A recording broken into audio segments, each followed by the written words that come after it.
Brazilian football fans, a major announcement is just around the corner.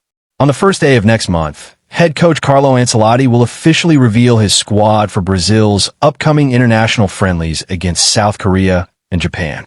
With the world watching, this squad list could give us crucial hints about Ancelotti's long-term plans for the Seleção, and perhaps even his roadmap toward the 2026 FIFA World Cup. But here's the big question every fan is asking. Which stars will return, who might be dropped, and which young talents could finally get their chance? Stay tuned until the very end, because in this video we're going to break down each position, from goalkeepers to forwards, and analyze who is most likely to make the cut. Let's begin with the goalkeepers. Unlike some other areas, there's little suspense here. Brazil seems set to continue with its reliable trio: Alisson Becker of Liverpool, Hugo Souza, and Bento Matus. These three have proven their worth, and Ancelotti is not expected to experiment much in this department. The goalkeeper lineup should remain stable, giving Brazil the security they need at the back. Now, moving to the right back position. And here comes some good news for Brazil. Both Wesley and Van der Sar have returned from injury. That's huge, because both were unavailable during the last international window. Wesley, despite missing Roma's most recent game, has already shown good signs since recovering. He was added to the squad once before, only to suffer an unfortunate injury after his very first appearance. During his absence, Botafogo's Vitinho was called up as cover. But this time around, Vitinho may lose his spot, with Wesley expected to reclaim his position. Meanwhile, Van der Sar, who has been back in action with AS Monaco, also looks set for a recall. If Ancelotti sticks with his pattern, we could see both Wesley and Van der Sar back in the squad. Left back is a more competitive area. Last time, Douglas Santos and Caio Henrique were given opportunities. Douglas Santos impressed in his very first match for Brazil, contributing directly to a goal, even though the assist wasn't officially credited to him. Caio Henrique, on the other hand, started in the match against Bolivia. The one Brazil surprisingly lost 1-0. This time, both could return, but there's another interesting name, Alexandro, who has recently recovered from injury and returned to Flamengo's starting 11. That puts him back in contention. Unfortunately, one left back who seems to be overlooked is Carlos Augusto, despite his strong performances at club level, including a recent Champions League assist. For reasons unknown, he hasn't been used much by the national team setup. If that trend continues, he might once again miss out. When it comes to central defense, Brazil is blessed with options. During the last window, Éder Militão wasn't called up, but he's been in superb form for Real Madrid recently and should return. Alongside him, Gabriel Martinelli of Arsenal remains a strong candidate. And of course, PSG captain Marquinhos is practically guaranteed to be included. Beyond these names, we should also watch Bremer of Juventus. He has recovered from injury and has been excellent lately, even contributing 2 assists in a recent match, a rare achievement for a center-back. Physically dominant and strong in passing, Bremer offers qualities that make him hard to ignore. Other options include Alexandre Ribeiro, and last time we even saw Cruzeiro's Fabricio Bruno get called. So Ancelotti will have plenty of choices, but the expectation is for a blend of experience and form players. Midfield is where things get really interesting. In the last international window, Brazil only selected 5 midfielders, and injuries hit hard. Joelinton was included, but quickly dropped out after picking up a knock.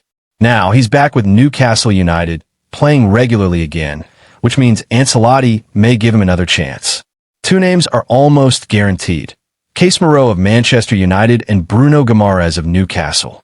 Their experience and quality are simply irreplaceable. Then we have Lucas Paqueta, who scored against Chile last time and remains a crucial creative force. Andre Santos of Chelsea is another young midfielder pushing for selection. Beyond them, possible names include Andreas Pereira of Fulham and Jean Lucas, who replaced Joelinton last time. Even Gerson could make a surprise return. Overall, expect Ancelotti to go for a balanced midfield, one that mixes leadership, creativity, and youthful energy. Now let's talk about the most stacked area of the team, the right wing. Here, Brazil faces what we call a sweet problem. They simply have too many quality options. Estevão Willian has been shining brightly, while Luis Enrique also continues to impress. Ancelotti himself has spoken highly of Luis Enrique, praising his unique style of play. Raphinha, the Barcelona winger, remains another strong candidate. But the situation looks less promising for Antony, who is currently struggling at Real Betis. To force his way back into the national team, Antony will need something truly extraordinary, game-changing performances that can't be ignored.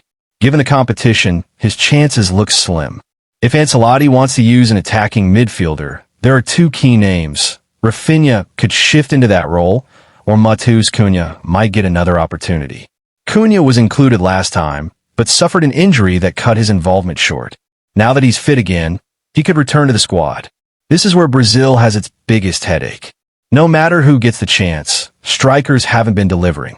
Joao Pedro has been on fire at club level, but in 2 appearances for Brazil, he failed to impress. Caio Jorge also earned a call-up last time, but couldn't make an impact. Even Richarlison, who has long been a trusted option, hasn't found consistent form.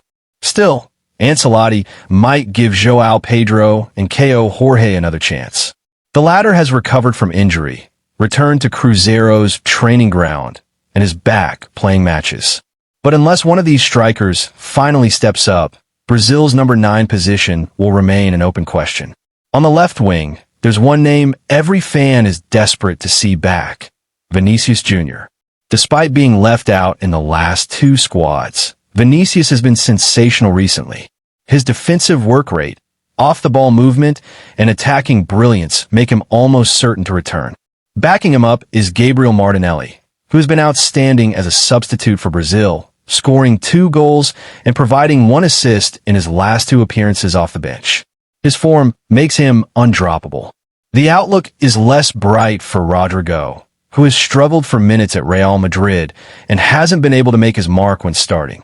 While he does influence games, goals and assists are what count most, and right now, he isn't providing enough of those. Another player, Samuel Lino, who started against Bolivia last time, might also be left out. When we step back and look at the big picture, one thing becomes clear. Brazil is heading toward a well-balanced squad for these friendlies. In the last international window, Ancelotti's selections were also balanced, but the team struggled in La Paz's extreme altitude against Bolivia.